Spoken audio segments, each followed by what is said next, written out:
Alright, so in class we were looking at the paired or dependent data, and we did a confidence interval. We did two different examples of a confidence interval for it to really get an understanding of what this difference idea is. So in this video today we're going to talk about doing a hypothesis test for paired data instead. And what you're going to see is we're going to have the same 5 steps for a hypothesis test that we've seen before. They're just going to look a little bit different. More specifically, what you'll notice the changes really are in steps 1 and in step 3, but verses 2, 4, and 5 really aren't going to change much from what we've seen before. Also, let's first start by talking about this null hypothesis. And so what you see here is that we have this mu d, remember, is our population mean difference equals 0.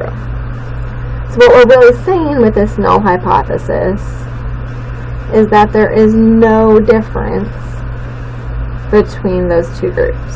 So kind of going back to that Kroger and Walmart example, there's no difference in the average price at Kroger versus Walmart. That's what that is telling you. No average difference.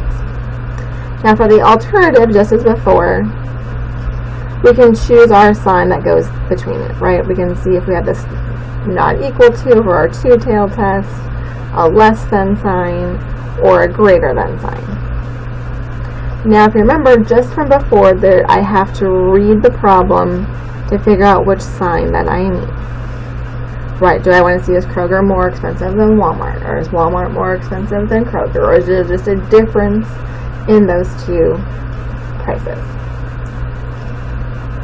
But there's actually something else I have to worry about here. It's not just reading the problem I have to worry about. What else I need is the order of subtraction.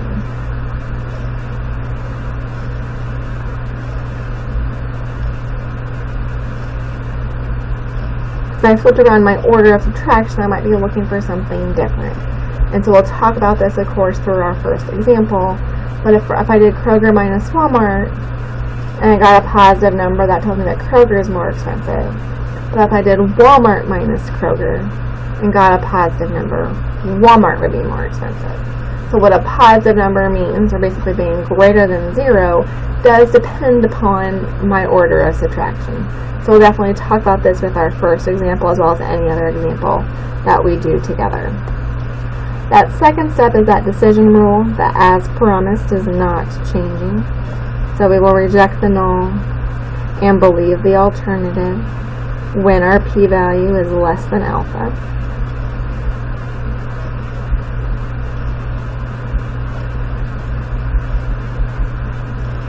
So that has not changed. Step 3 is our conditions and test statistic. Now the conditions here look very similar to our previous set of notes with some small differences. I no longer just have this RRUS idea. I still have that idea of the random sample, but I have to have a random dependent or a random paired sample. Because remember the very first video we talked about paired versus independent. And so if I want to do things this way, I have to have the paired or dependent samples. So I'm going to first check to see if they're dependent, then we're going to talk about the random. Now it sounds a little weird to say random and dependent at the same time. But imagine for a moment our Kroger and Walmart example. So when I go into Kroger, I have to randomly choose my 20 items. I am not just going to pick the 20 items that are on sale, because that's not randomly choosing them. I am going to randomly select my 20 items at Kroger. Now once I go to Walmart, I have no choice in what I'm going to sample, because I have to sample the same items. But if I start with that first part, it has to be random of how I pick the first one. Our second condition is very similar to what we've seen before, except for we have that D showing it.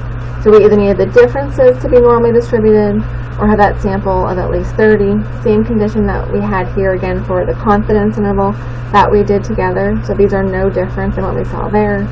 And then sigma D, which is our population standard deviation of the differences, is unknown. And again, remember this is kind of why we're going to be using a T distribution. So when I look at my test statistic, I'm going to see that this is going to be a T. Now our format for a T is very similar to that of a Z, right? It's a number minus a number divided by a number.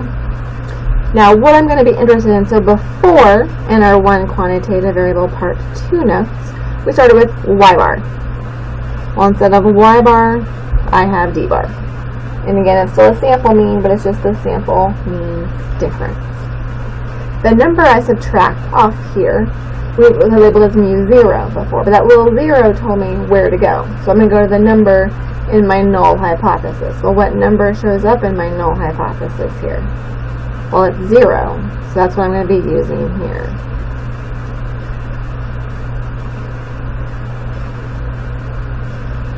And then we divide by our standard deviation, which, just like it was for our confidence interval, is SD over the square root of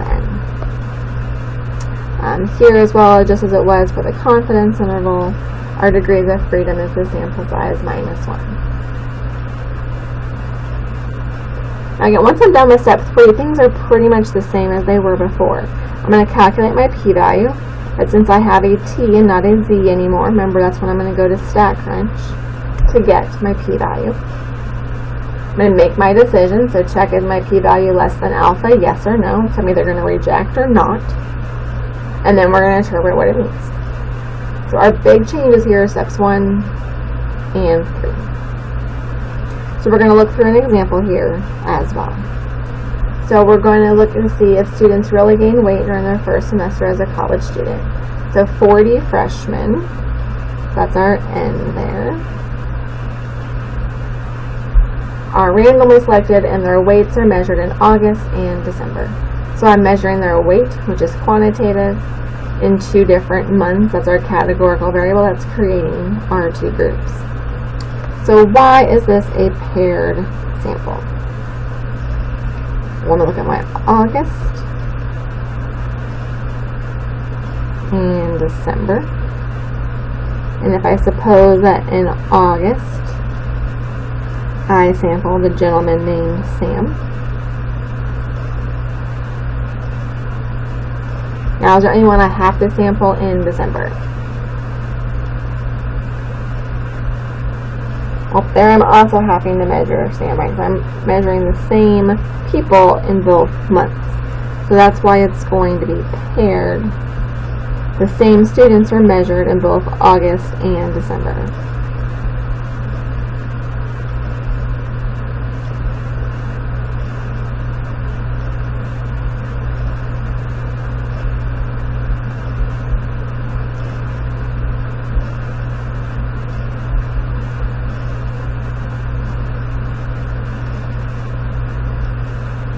Now, before we actually flip the page to do the hypothesis test, thinking ahead, right, my goal is to see if students really gain weight during the first semester as a college student. So let's pretend for a moment that in August, Sam weighed 170 pounds. If he gained weight during his first semester, what would his weight be in December? Well, just something bigger than 170. So just for a moment, let's pretend it was 175. Like, that's what gaining weight would look like. My number in August is going to be smaller than my number in December. Or my number in December is going to be larger than it was in August. Are we with me on coming up with that? Okay, because we're talking about why that order of subtraction is important. So we found the average difference. I gave you my order of subtraction here. So I did December minus August.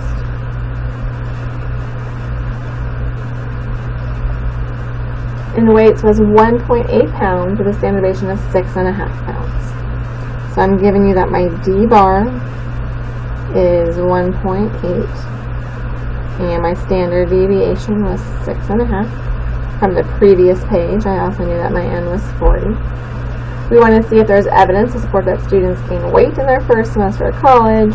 Use an alpha of 0.01. Now in part A, we already talked about why we're dependent. So now we kind of know why we're doing this hypothesis test. So my null hypothesis is going to be that mu d equals 0, so that there's no difference in the average weights between August and December. Now for my alternative, I have to figure out which sign is going to go between there. So this is where I said we have to read the problem, right? We want to see if they've gained weight, but we also need that order of subtraction. So we did December minus August. So if we get a positive number, negative number, or 0. So a positive number would happen if D was greater than A. A negative number if D was less than A. And it would be 0 if D equaled A. Now pausing here for a moment. When is December greater than August? What does that actually mean? Does that mean they gained weight or lost weight? Well, here my December number is bigger than my August number, and that meant they gained weight because they have weighed 5 more pounds in December. So if D is greater than A, they gained weight. If D is less than A, they lost weight. And if D was equal to A, they did stay the same. Now, do you notice if I did my order of subtraction in the opposite order, if I did A minus D, what does it actually look like? If I did August minus December, did my 170 minus my 175, I would get a negative number. So then if I did August minus December, a negative number would actually tell me that they gained weight. That's why I need my order of subtraction, because now this is my goal, right? I want to see if they gained. So I'm looking for a positive number telling me that that's going to be a greater than sign in my alternative, versus my order of subtraction would have been the opposite. Instead, I would have a less than sign there, because I would want, if August minus December was a negative number, that would tell me they gained weight. So that's why we also need order of subtraction. Alright, step 2 is our decision rule as usual.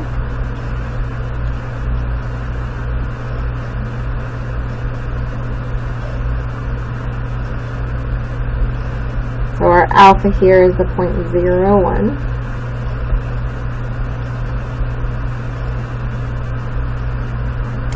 Step 3 starts with our conditions.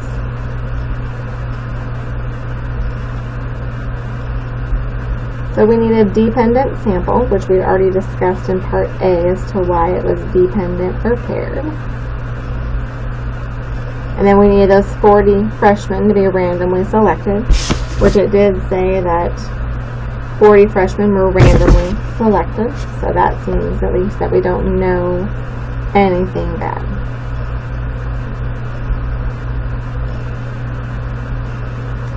Then we need either to know that the differences were normally distributed or have sampled at least 30 people here.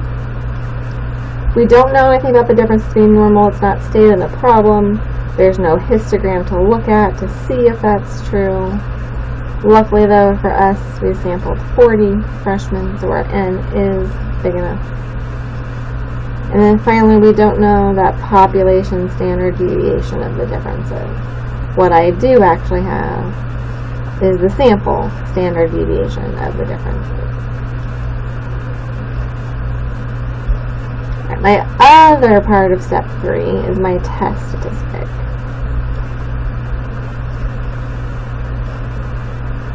And so that's just going to be using our formula here. So I already know D bar is 1.8. I already know SD is 6.5.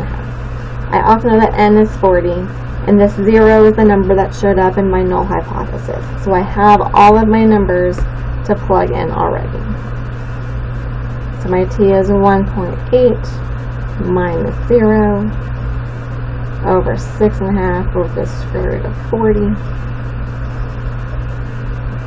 which is 1.8 over 1.0278, which is 1.75. And actually, just to notice, right, so the standard error that gives me in the output is that bottom number. Alright, so I can actually just use the output that it's 1.8 minus 0 over this 1.0278 number. My T is 1.75, which you also see here as well. Alright, those were our 2 main steps that changed. Step 4, we're just getting our p-value, which since it's a t is coming from StatCrunch. Remember, we sort of draw our picture and it feels pretty much the same.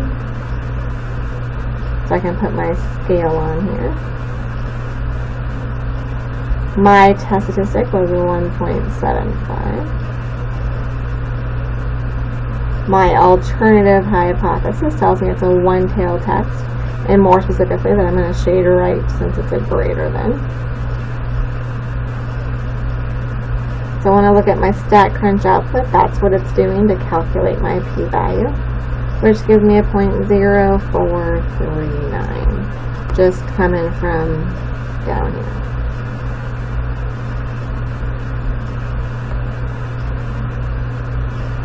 Now that I have my p-value, I can compare that to my 0.01.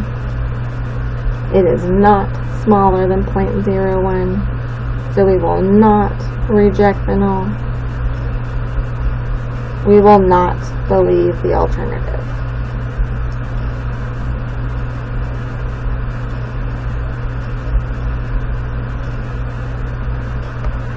So then last but not least, our interpretation. So starting with our alpha, so our alpha was 0.01.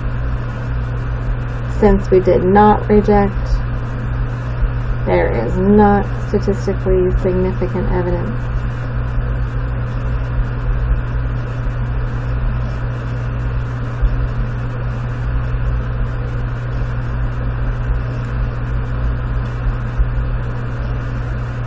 To support,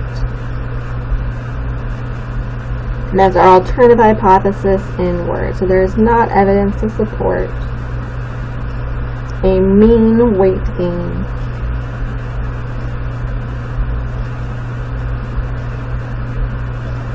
during the first semester for college students.